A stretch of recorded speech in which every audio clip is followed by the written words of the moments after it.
viens avec moi, dit le cow-boy silencieux en voyant la jeune veuve traîner un chariot avec cet enfant qui pleurait. Territoire du Wyoming, fin d'automne. Le ciel avait la couleur de la cendre, et le vent tailladait la terre comme une lame émoussée par l'usage, mais pas par la pitié. La poussière tourbillonnait en spirale sèche, piquant les yeux, collant à la peau. La terre avait oublié la pluie depuis longtemps, crevassée comme du vieux cuir, cassante et usée. Le chariot grinçait à chaque traction douloureuse, sa roue cassée traînant un peu de côté, gravant des cicatrices irrégulières dans la poussière. Marali, 28 ans à peine, mais vieilli par le chagrin et les épreuves, avançait un pied après l'autre. Ses chaussures étaient fendues, rapiécées avec un morceau de la chemise de son mari. Ses mains, cloquées et à vif, serraient le joug de bois passé sur ses épaules. Sur son dos, le plus jeune de ses 7 enfants, 10 mois à peine, dormait par intermittence de faim. Derrière elle, le chariot de fortune portait ce qui restait. 2 couvertures râpées, quelques casseroles fêlées, une tasse en fer blanc cabossée, et 6 enfants trop fatigués pour pleurer plus fort. Leurs yeux, grands et vitreux, suivaient chaque pas de leur mère dans un silence né de la faim. Il y a 10 jours seulement, Mara avait enterré son mari. La maladie était venue vite et n'avait laissé que des dettes et un avis d'expulsion. Il n'y avait plus personne, plus de famille, plus d'argent, et maintenant plus de toit. Le propriétaire lui avait donné 3 jours pour partir. Elle en avait pris 2. Le froid lui brûlait les articulations. Ses lèvres étaient gercées par le vent et la soif, son souffle court et saccadé. Chaque pas semblait plus lourd que le précédent, comme si la terre elle-même voulait la tirer vers le bas. Elle trébucha, se rattrapa, et continua. La roue vacilla. Le bébé gémit. Maman. Une petite voix vint de derrière. Jonah, l'aîné, 10 ans à peine, était resté silencieux des kilomètres. Sa voix tremblait, non de peur, mais de quelque chose de plus ancien. Une responsabilité bien trop grande pour son âge. « Laisse-moi descendre, dit-il doucement. Je peux pousser. » Mara ne se retourna pas. Sa voix fut un murmure rauque. « Reste avec tes frères. Veille sur les filles. »« Mais maman ?» recommença-t-il en se rapprochant du bord du chariot. « J'ai dit non, » racla-t-elle, épaules s'affaissant plus profondément sous l'effort. « Ton travail, c'est de les protéger. » Un moment passa. Puis elle le sentit. Une petite main tremblante sur son épaule. « Maman, » dit Jonah, cette fois la voix basse et sûre. « S'il te plaît, n'abandonne pas. On n'a plus que toi maintenant. » Les mots ne résonnèrent pas. Il n'en avait pas besoin. Ils frappèrent comme la foudre dans sa poitrine. Les genoux de Mara fléchirent une seconde, mais elle ne tomba pas. Sa prise se resserra sur la poignée. Elle ne parla pas, mais son souffle sortit en saccades. Des larmes tracèrent des lignes silencieuses dans la poussière de son visage. Elle tira un pas, puis un autre. Jonah resta silencieux derrière elle. Les autres aussi. Pas un enfant ne geignit. Pas un ne demanda quand on s'arrêterait. Ils regardaient simplement leur mère porter le poids de tous, d'une vie qui s'était défaite sur des miles de vide. Ce n'était pas un chemin pour l'espoir. C'était une piste gravée par la nécessité et la volonté.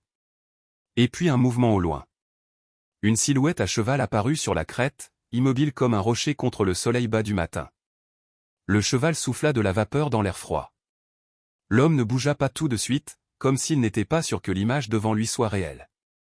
Une femme traînant un chariot cassé, 7 enfants, une veuve à peine debout.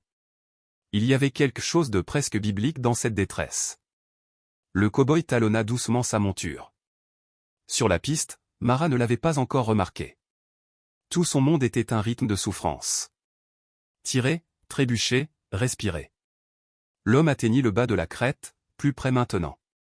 Il descendit avec l'aisance de l'habitude et avança son cheval par les rênes, prenant soin de ne pas les effrayer. Jonah le vit le premier. Ses yeux se plissèrent, protecteurs. « Maman ?»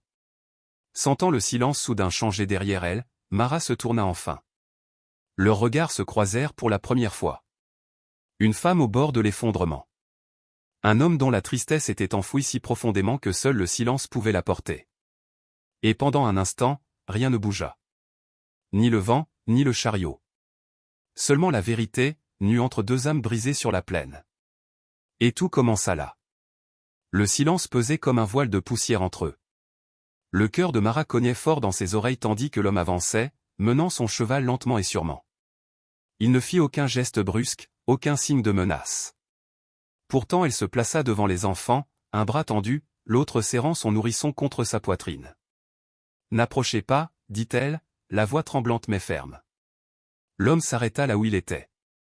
Il recula légèrement son chapeau, révélant un visage marqué par le soleil et la solitude. Des yeux gris, comme un ciel prêt à se déchirer, rencontrèrent les siens avec une douceur qui la surprit. « Je ne suis pas là pour prendre quoi que ce soit, dit-il, voix basse, profonde et stable comme un ruisseau en hiver. Je n'ai simplement pas pu passer sans m'arrêter. » Il lâcha doucement les rênes et leva les deux mains, vides. Derrière Mara, une des filles passa la tête sous la couverture du chariot. Elle devait avoir 7 ans, cheveux emmêlés, joues creuses. Elle avança un peu et chuchota. « Monsieur, vous avez de l'eau » Le cow-boy n'hésita pas. Il tira une gourde de sa sacoche et s'agenouilla, la tendant vers l'enfant qu'il a pris à 2 mains et but, puis la passa soigneusement à ses frères et sœurs comme si c'était de l'or. Les yeux de Mara brûlaient, mais elle ne le remercia pas. Pas encore.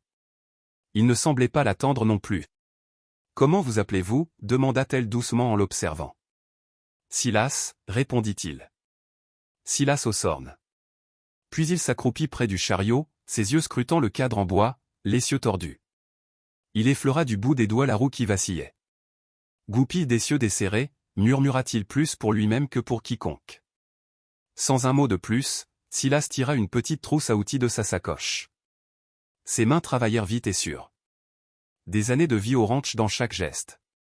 Il resserra la goupille, ajusta la telle, réaligna la roue. Elle grinçait encore, mais roulait plus droit maintenant. Mara regardait, déchirée entre la méfiance et quelque chose d'inconnu. Le premier frémissement de soulagement. Elle changea de poids et chancela. Ses genoux fléchirent légèrement. Le bébé remua et laissa échapper un petit cri. Avant qu'elle touche terre, Silas fut là. Il ne la rattrapa pas complètement. Juste une main sous son coude, assez pour la stabiliser sans lui enlever sa dignité. « Ça va » demanda-t-il, la voix presque tendre. Elle hocha la tête, souffle court. Oui, mais ce n'était pas vrai. Silas baissa les yeux. Ses chaussures étaient ouvertes en grand, à peine accrochées à ses pieds. Sans demander, il retourna à sa sacoche, en sortit une vieille paire de bottes, usées mais entières, et s'agenouilla devant elle. Elle se raidit. « Je ne prends pas la charité, dit-elle, plus sèchement qu'elle ne l'aurait voulu. » Silas ne broncha pas. Il posa les bottes à côté d'elle et se releva. « Ce n'est pas de la charité.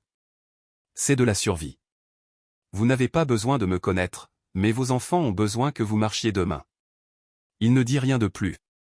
Se contenta de reculer, la laissant décider. Mara fixa les bottes, poitrine montant et descendant. Enfin, elle se pencha, ôta celles en ruine et glissa ses pieds dans les autres. Elle lui allait presque comme si elle l'attendait. Elle ne leva pas les yeux. Les enfants étaient silencieux, yeux écarquillés, regardant l'étranger comme s'il était quelque chose de rare. Pas parce qu'il aidait, mais parce qu'il aidait sans rien demander en retour. Silas épousseta ses mains, marcha jusqu'à l'avant du chariot et la regarda de nouveau. « Vous ne pouvez pas aller loin dans cet état, dit-il. Laissez-moi vous ramener tous chez moi. Juste pour la nuit. Il y a de la nourriture chaude, un toit. » Elle ouvrit la bouche, hésitante. « J'ai cette bouche à nourrir, dit-elle. »« J'en ai assez pour lui, répondit-il, un soupçon de sourire. Puis, plus doucement, viens avec moi pour que les petits puissent respirer à nouveau. » Mara regarda ses enfants. Jonah hocha une fois la tête, solennelle. Elle se tourna vers Silas, et le premier fil du destin se noua solidement entre eux. Les premiers pas furent les plus durs. Mara s'appuya au bord du chariot, à peine capable de se tenir droite. Ses jambes tremblaient, pas seulement d'épuisement, mais du poids de tout ce qu'elle portait. Chagrin, peur, fierté. Silas s'approcha lentement. Il ne tendit pas la main vers elle. Il étendit simplement un bras, l'autre tenant doucement le bébé contre sa poitrine. Mara hésita. Puis elle s'appuya. Il la soutint avec précaution, non comme on aide quelqu'un de faible, mais comme on stabilise quelqu'un qui a lutté plus fort que la plupart. Ils avancèrent ensemble vers le chariot. Silas l'aida à monter d'abord, puis lui passa le bébé. Mara ajusta l'écharpe de ses doigts tremblants, calant le nourrisson contre sa poitrine. Tandis qu'elle s'adossait au bois rugueux du chariot, Silas drapa une couverture de laine usée sur ses genoux. Elle ne le remercia pas. Il ne s'y attendait pas. Un par un, les autres enfants grimpèrent. Jonah aida les plus petits, ses petites mains les guidant avec l'autorité tranquille d'un garçon devenu trop vite adulte. Leurs visages portaient encore la faim et la poussière, mais leurs yeux n'avaient plus l'air d'appartenir à des fantômes. L'espoir vacillait. Silas mena le chariot à la main, guidant le cheval à un rythme lent et régulier sur un sentier de terre. Il ne montait pas. Il marchait pas à côté d'eux. En chemin, il sortit une tasse en fer blanc, une flasque et un linge plié de sa sacoche. S'arrêtant près d'un coin d'ombre, il s'accroupit sur un rocher plat et alluma un petit feu pour réchauffer du lait de chèvre. Mara regardait en silence. Quand ce fut prêt, il versa dans un biberon improvisé, enveloppa le linge autour et le lui tendit. Elle le prit lentement et le porta aux lèvres du bébé. Le nourrisson téta avec un son doux et désespéré. C'était la première vraie nourriture depuis des jours. Quelques minutes plus tard, le petit de 3 ans gémit et s'affala contre le bord du chariot, trop fatigué pour rester droit. Silas s'approcha et le souleva dans ses bras. L'enfant se blottit contre sa poitrine comme s'il y avait toujours eu sa place. Mara ouvrit la bouche pour protester, mais s'arrêta. Quelque chose dans la façon dont Silas tenait l'enfant. Ce n'était pas possessif. C'était sûr. Plus loin sur la piste, la petite de 5 ans se mit à pleurer. Silas ne broncha pas. Il jeta un regard par-dessus son épaule et parla calmement. « Tu sais, dit-il, j'ai rencontré un lézard qui se prenait pour un cheval. » Les pleurs s'arrêtèrent. Reniflement, puis suspicion. « C'est vrai, ajouta-t-il. Il marchait à 4 pattes et essayait de hennir. Mais chaque fois qu'il ouvrait la bouche, il faisait coin-coin. » Un gloussement échappa. « Il avait une selle » demanda la petite. « Seulement une boîte d'allumettes » répondit Silas. Mais il en était fier. Les enfants rirent doucement, mais vraiment. Et Mara sentit quelque chose bouger dans sa poitrine. Pas de la douleur. Autre chose. Quand ils atteignirent une clairière bordée de pierres et de buissons bas, Silas s'arrêta. Il fit un feu avec une efficacité tranquille, puis sortit de l'avoine, des fruits secs et une pincée de sel. Bientôt, l'odeur de nourriture chaude emplit l'air. Les enfants s'assirent en tailleur, attendant. Il ne les servit pas comme un sauveur. Il leur tendit simplement un bol à chacun comme s'il l'avait fait 1000 fois. Même à Mara. Elle tint le bol sur ses genoux, intact. Elle les regardait encore quand ça arriva. La plus petite fille, doigts collants, cheveux emmêlés, leva les yeux de son bol, regard brillant. « Maman » chuchota-t-elle. « J'ai plus faim. » Mara cligna des yeux, bouche ouverte, mais aucun mot ne vint. À la place, des larmes coulèrent sur son visage, soudaines et incontrôlables. Elle serra le bol contre sa poitrine et sanglota, non de tristesse, mais de soulagement. Silas ne parla pas. Il se contenta de reculer, regardant les enfants, la laissant tout ressentir. Mara essuya son visage, regarda à travers le feu. Sa voix se brisa, mais ses mots furent clairs. « Nous te faisons confiance, dit-elle. Nous viendrons avec toi. » Et pour la première fois depuis l'enterrement de son mari, Mara ne se sentit plus seule. La cabane se dressait au bord d'une colline en pente, son cadre de bois patiné par des années de vent et de soleil, mais toujours solide, toujours debout. La marche avait duré presque 2 heures à un rythme doux. Silas menant le chariot sans jamais pousser le cheval plus vite que ce que les jambes fatiguées des enfants pouvaient suivre. Quand la ligne du toit apparut au détour des pins, Mara sentit ses genoux faiblir. Pas de crainte cette fois, mais d'incrédulité. On aurait dit qu'elle avait toujours été là, à les attendre. Une marche unique menait à un porche couvert. Une balançoire en bois pendait à des chaînes rouillées. La porte, légèrement de travers sur ses gonds, grinça quand Silas la poussa. Dedans, ça sentait le cèdre, la terre propre et les outils en fer. Un foyer en pierres empilées trônait au centre de la pièce, éteint. Contre un mur, des étagères avec des assiettes en fer blanc, des bocaux de haricots secs, des couvertures de laine pliée. La cabane était humble, simple, mais pas froide. Elle sentait l'habitation. Silas ne parla pas en bougeant, il alluma les lanternes, empila des bûches dans le foyer. Avec silex et gestes exercés, il fit naître un feu. La chaleur se répandit vite, chassant les ombres des coins. Mara se tenait juste à l'intérieur de la porte. Le bébé toujours endormi dans ses bras. Les autres enfants serrés derrière elle. Aucun ne bougea jusqu'à ce que Silas se tourne et parle, voix basse, posée.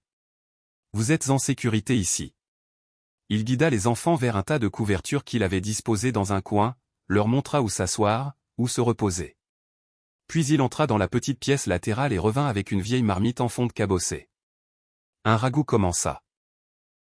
Oh, haricots, pommes de terre, un morceau de porc salé, et ça se mit à mijoter avec une promesse tranquille. Mara n'avait pas encore bougé.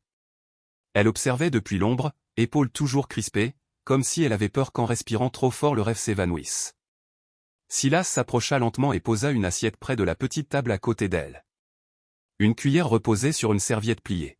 « Mangez, dit-il doucement. Demain sera plus facile. » Sa gorge lui faisait mal de mots qu'elle ne pouvait dire, alors elle hocha simplement la tête. Le bébé remua contre sa poitrine. Elle desserra l'écharpe et berça l'enfant qui cligna des yeux ensommeillés, puis se blottit plus près. Le feu crépita. Quelqu'un rit, un des enfants. Silas tendit des bols à chacun, et bien que ses mains fussent rugueuses, ses gestes étaient prudents, respectueux. Comme si chaque mouvement était un serment silencieux. Le ragoût emplit la pièce d'une odeur savoureuse et riche. Les enfants mangèrent d'abord lentement, puis avec avidité, comme les enfants le font quand on leur permet enfin d'arrêter d'avoir peur du prochain repas. Une des filles, 7 ans, tache de rousseur et tresse emmêlée, leva les yeux après quelques cuillerées. « Vous resterez quand on dormira, monsieur. » Silas n'hésita pas. « Bien sûr, dit-il, et sourit pour la première fois. » Cette nuit-là, après la dernière cuillère grattant le dernier bol, Silas prit sa place habituelle près de la porte. Il s'assit dans une vieille chaise en bois, manteau encore sur lui, son fusil posé à côté, pas sur ses genoux, mais à portée de main. Pas comme une menace, comme une promesse. Les enfants s'endormirent, blottis les uns contre les autres comme des petits. Leurs respirations s'adoucirent dans le rythme régulier de la sécurité. Mara posa le bébé sur une couverture pliée, puis se tint seule au centre de la pièce. Elle marcha jusqu'au mur, posa sa main sur le bois, rugueux, solide, chaud du feu. Ses doigts se recroquevillèrent légèrement comme pour s'ancrer dans quelque chose qui ne se briserait pas. Elle chuchota des mots, si bas que seul le feu put les entendre. Merci de leur avoir donné une nuit pour respirer. Et pour la première fois depuis des années, le vent dehors ne sonnait plus comme quelque chose à craindre. Les jours qui suivirent furent lents et calmes, comme quand des cerfs sauvages réapprennent à faire confiance à l'eau calme après une longue sécheresse.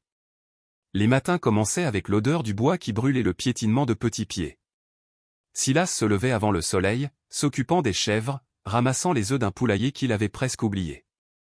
Mara observait, prudente d'abord, ses bras toujours serrant le bébé, sa voix douce mais jamais incertaine quand elle appelait les enfants à manger. Mais quelque chose changeait. Silas ne pleurait jamais, ne demandait jamais où son mari était mort ni comment ils avaient survécu seuls si longtemps. Il faisait seulement de la place, construisait une routine, s'insérait dans leur journée comme un vieux poteau de clôture, silencieux, stable, inébranlable. Quand le vent soufflait fort, il donnait aux enfants des tâches, pas des ordres, il apprit à la petite de 8 ans à tresser de la corde avec de l'herbe sèche. À celle de 5 ans à répandre la nourriture pour les poules sans les effrayer. Il laissa le garçon de 3 ans porter des cailloux d'un côté de la cour à l'autre, sans jamais dire que c'était inutile. Et à Jonah, l'aîné, il tendit un marteau et dit : « Laisse-moi te montrer pour que tes doigts restent entiers. » Jonah se tint plus droit après ça. Un après-midi, Silas partit en ville sans un mot.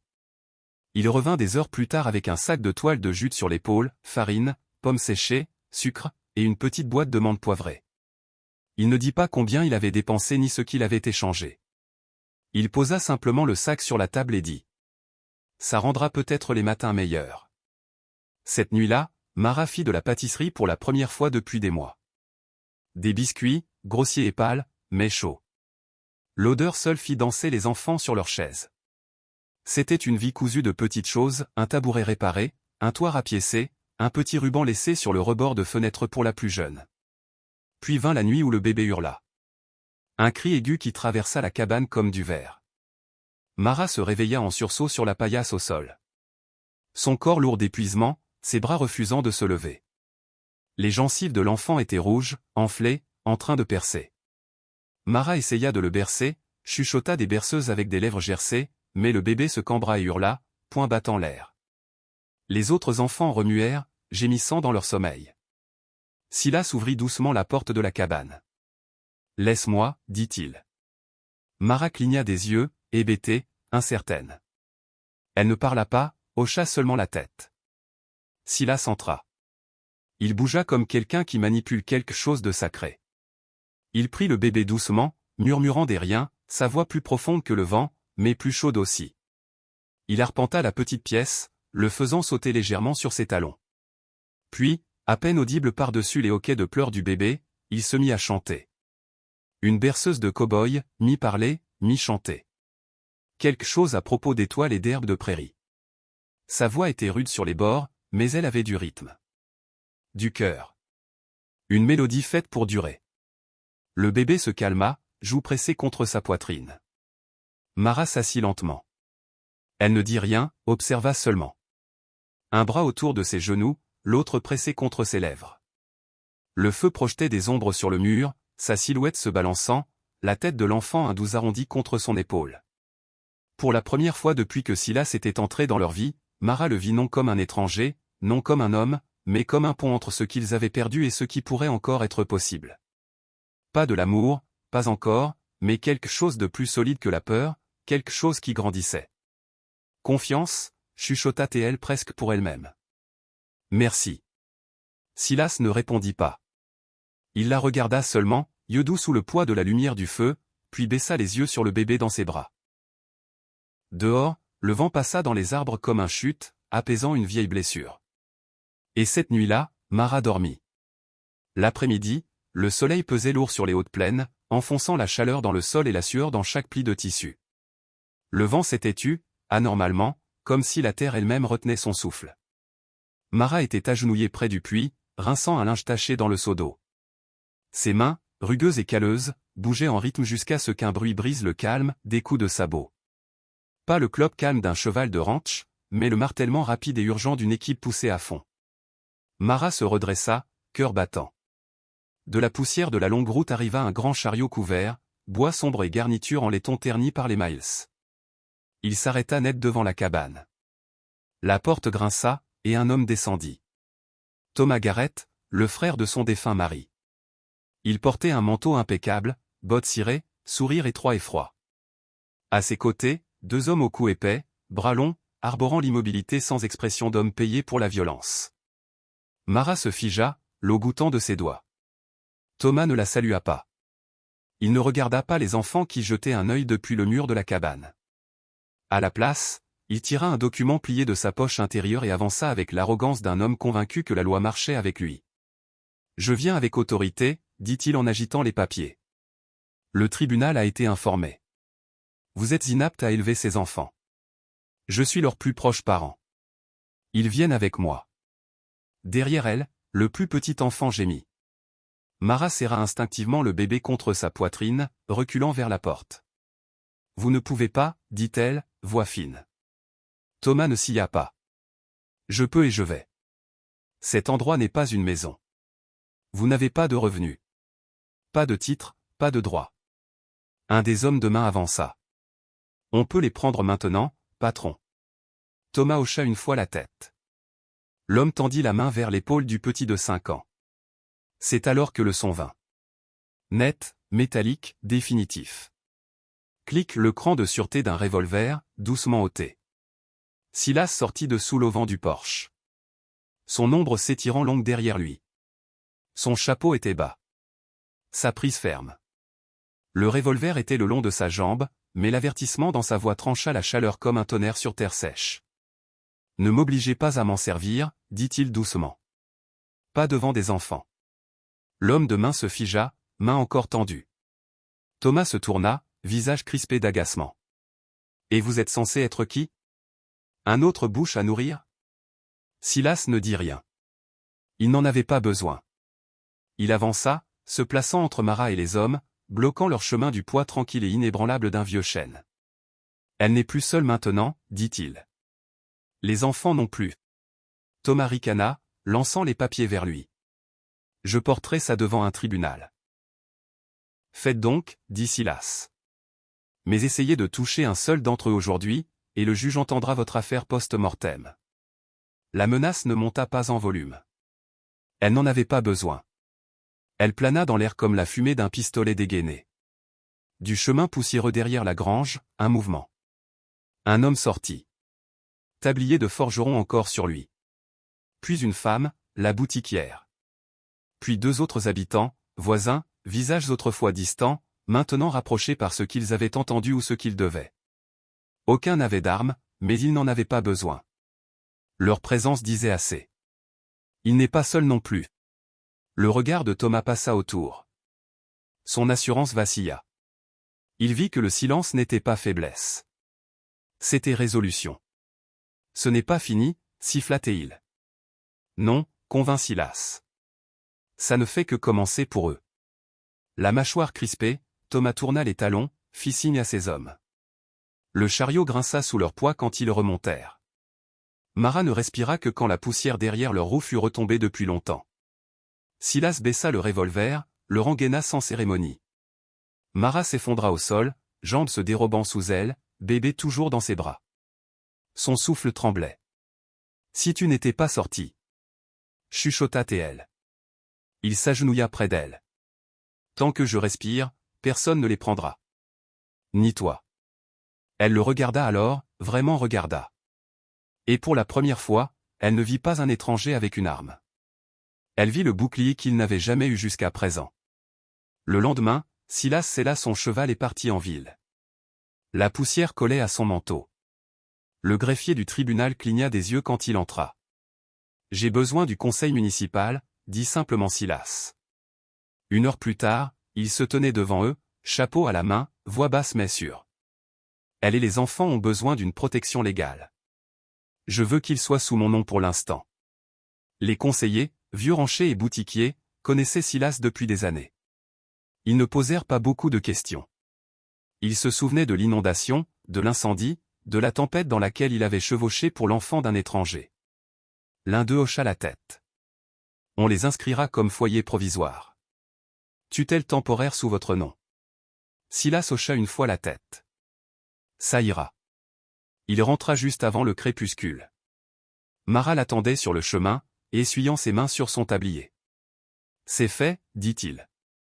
Légalement, personne ne peut les toucher sans passer par moi. Elle le fixa.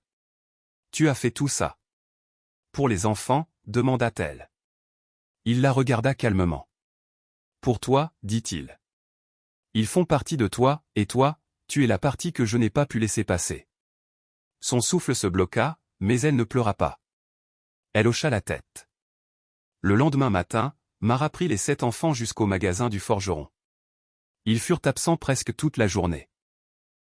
Quand ils revinrent au coucher du soleil, Jonah portait quelque chose enveloppé dans un tissu. Silas regarda Marat monter les marches du porche, marteau et clou en main. Elle jeta un regard par-dessus son épaule pour s'assurer qu'il était là. Puis elle cloua la pancarte en bois au poteau au-dessus de la porte. Les lettres étaient simples mais fermes.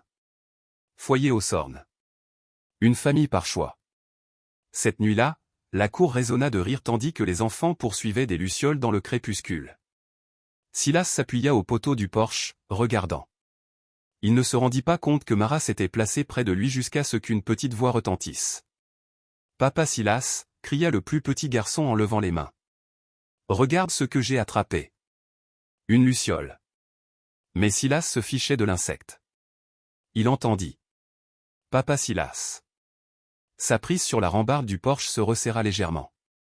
Pas par le sang, pas par le nom, mais ça.